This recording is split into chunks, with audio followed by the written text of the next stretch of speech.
kisah Merbau bersimbah darah, ketika kehormatan dipertaruhkan dan cinta menjadi pengkhianatan.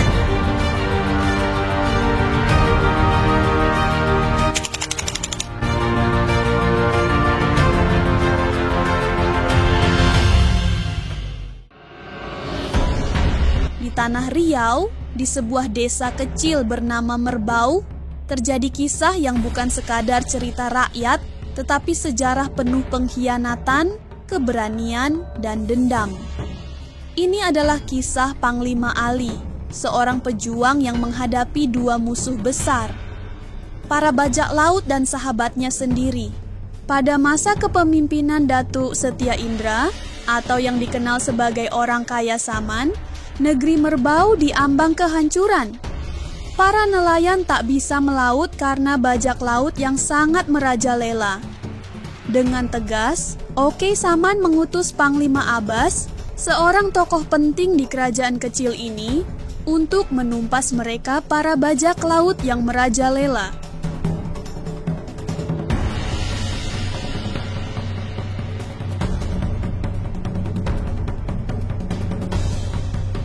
Namun, setelah berhari-hari, tak ada kabar kemenangan.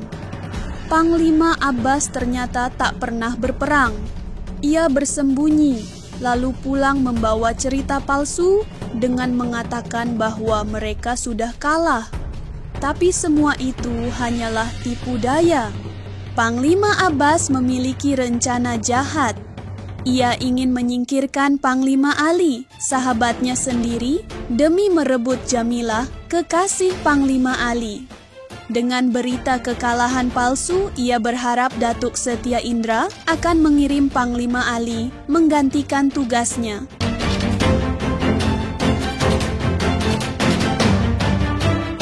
Dan benar saja, Datuk Setia Indra pun mengutus Panglima Ali. Berbeda dengan Abbas, Ali tak gentar. Ia bersama pasukannya menyusun strategi dan berangkat menuju medan perang. Sebagai bukti kemenangan, mereka menanam pohon perepat di setiap daerah yang mereka bebaskan. Dari Tanjung Sekodi hingga Tanjung Jati, negeri Merbau pun bersih dari ancaman bajak laut. Namun perjalanan pulang tak mudah.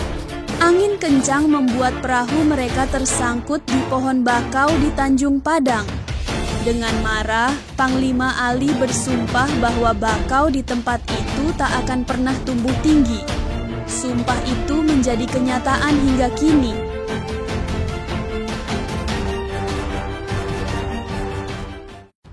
Setibanya di Merbau, ibunya menyambut dengan air mata bahagia, namun juga penuh rahasia, hingga akhirnya ibunya berkata, "Ali, Jamilah akan menikah dengan Panglima Abbas 3 hari lagi." Bagai petir menyambar, hati Panglima Ali hancur. Dalam amarahnya, ia menciptakan sebilah keris dari tanah liat kuning yang diberi nama Tameng Desa. Keris ini bukan sekadar senjata, melainkan simbol balas dendamnya. Hari pernikahan yang seharusnya menjadi kebahagiaan berubah menjadi malapetaka. Panglima Ali muncul di tengah pesta. Jamilah pingsan dan semua orang panik. Panglima Ali pun menantang Abbas berduel.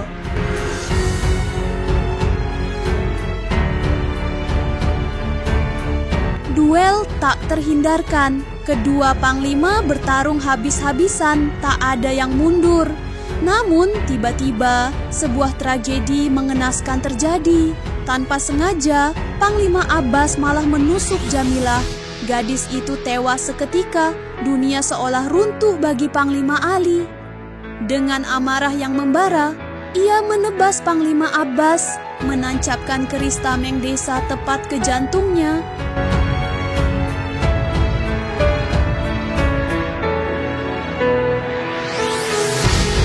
Datuk Setia Indra yang datang terlambat hanya bisa menyaksikan negeri Merbau bersimbah darah. Panglima Ali pun pasrah. Ia menyerah dan meminta diadili oleh Sultan Siak Sri Indrapura. Setelah peristiwa tersebut, Panglima Ali dibawa menghadap Sultan. Semua kebenaran terungkap dari pengkhianatan Abbas hingga perjuangan Ali melawan bajak laut.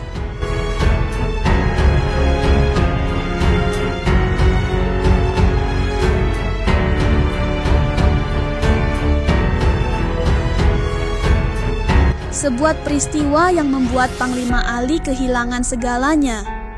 Cinta, sahabat, bahkan harga dirinya. Namun keberanian dan pengorbanannya tak bisa diabaikan.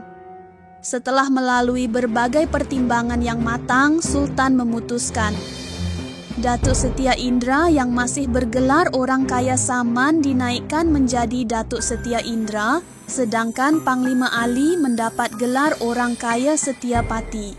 Sebuah penghormatan bagi mereka yang setia, berani, dan rela berkorban demi negeri. Hingga kini kisah ini tetap hidup di kalangan masyarakat Merbau. Pohon 1000 perepat masih berdiri sebagai simbol kemenangan. Dan di daerah Tanjung Padang, bakau yang tak pernah tumbuh tinggi menjadi saksi sumpah seorang panglima. Inilah kisah legenda yang mengajarkan kita tentang pengkhianatan, kehormatan, dan pengorbanan.